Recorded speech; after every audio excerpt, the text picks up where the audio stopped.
Let's get to Carrie Urban. She was our Fox person right there in the courtroom. She saw everything. Carrie, your thoughts as we wrap up the sentencing portion, but we await to hear what you heard in the courtroom. Yes, we heard from the lead prosecutor, Joshua Steinglass. We heard from Todd Blanche, Donald Trump's attorney, who is set to become the #2 official at the Department of Justice in just about a week from now. We heard from Donald Trump himself, and then, of course, we heard from Judge Juan Merchan. Donald Trump, I thought, gave a pretty effective statement where he said, quite simply, I was indicted because my accountant labeled legal expenses, and that's why I'm here. He said this person could have labeled them concrete or electrical or anything like that. They didn't. They were legal expenses because they were payments to a lawyer. They were logged as such, and now I've been indicted. He also talked about Michael Cohen. He said how he was a disbarred attorney, but yet he was allowed to speak as if he was George Washington. He pointed out from the screen that he was speaking from, he saw into the courtroom, and he could see Matthew Colangelo, who used to be a top senior official at the Biden Department of Justice, who left that spot, took a pretty big career downgrade to go join Alvin Bragg and prosecute Donald Trump. He pointed him out and said, this is evidence that the Department of Justice was involved. That was his perspective. And then he said, and I thought this was a very effective line, he said, speaking to Judge Merchan, he said, people watched the trial in your courtroom and the people voted decisively. I won all 7 swing states.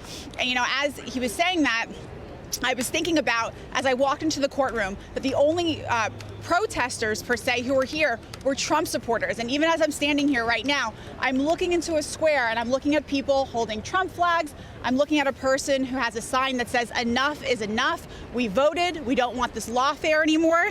And I will note on the audio playback that we're about to get from the court, and so everyone will be able to hear for themselves, it is noteworthy that during the trial, there was no audio, there were no cameras, but for this particular sentencing, Judge Merchan agreed to have audio. I can't help but think it's because he wants the world to hear his voice sentence Donald Trump, because we were not able to have that before, but this is how these things go.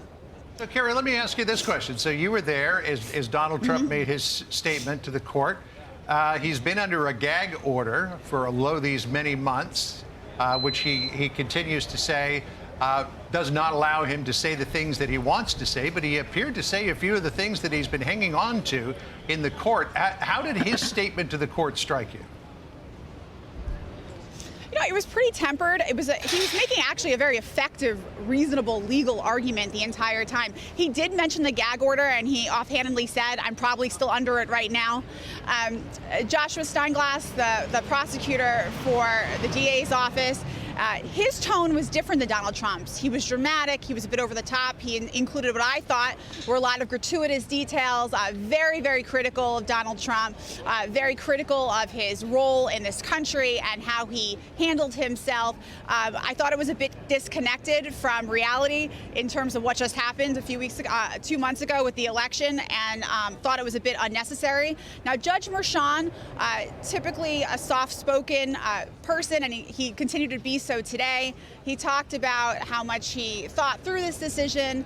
He defended his rejection of the immunity argument, also defended the unconditional discharge, and at the end, he wished Donald Trump Godspeed as he takes his second term. Hey everyone, I'm Emily Campagno. Catch me and my co-hosts Harris Faulkner and Kaylee McEnany on Outnumbered every weekday at 12 p.m. Eastern, or set your DVR. Also, don't forget to subscribe to the Fox News YouTube page for daily highlights.